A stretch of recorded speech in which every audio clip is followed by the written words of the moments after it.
Hello and welcome to this segment of the MOOSE module on water. All water on Earth travels through the water or hydrologic cycle. This hydrologic cycle forms the basis for the existence of all life on our planet. Since water is the one essential compound that is needed in abundance for all living organisms.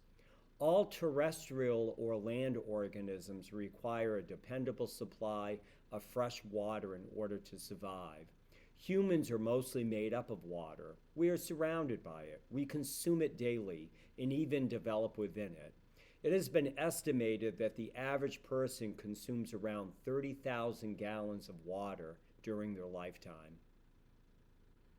About 71% of the Earth's surface is covered with water, and about 96.5% of that is salt water found in the world's oceans. The remaining 3.5% is fresh water, but 2.4% of water is frozen in the ice caps, glaciers, and snows that cover parts of our planet. That leaves approximately 1.1% as available fresh water, and the majority of this water is groundwater. Some of this fresh water is found between soil particles that are only several feet below the surface, but some of this water is found hundreds of feet underground. Only around 0.3% of fresh water is found in the surface waters of rivers, lakes, streams, and swamps. Even though we live on a water planet, less than 1% of this water is available and usable by humans and other living organisms. Because of the water cycle, water is constantly on the move. The surface waters of the oceans, lakes, rivers, streams, and land are in a constant state of evaporation, where liquid water heats up enough to become a gas or water vapor. In addition, plants go through transpiration, where their leaves evaporate water, and many animals produce perspiration or sweat. All of this water vapor travels through the atmosphere and eventually cools off enough to form condensed droplets of water vapor. This gives rise to stratus and cumulus clouds. Cirrus clouds, which are composed of ice crystals, form higher up in the atmosphere.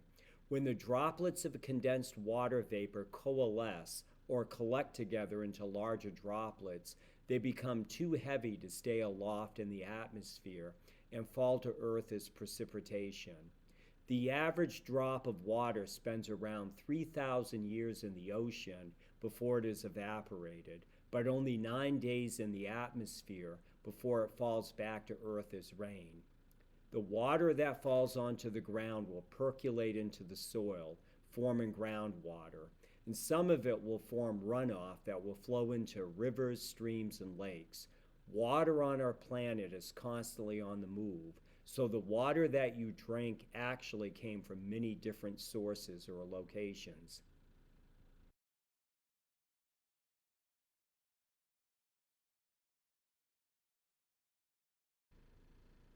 Do you know where your own drinking water comes from? Is it from a public water source? Is it from a lake? A dug well? A drilled well? Just about all of the water that we drink has minerals and other substances dissolved in it. What is in the water that you drank? How can you find out? And who is responsible for the quality of the water you drank? These are some of the questions you will be trying to answer in this segment of the MOOSE module. Thanks for watching.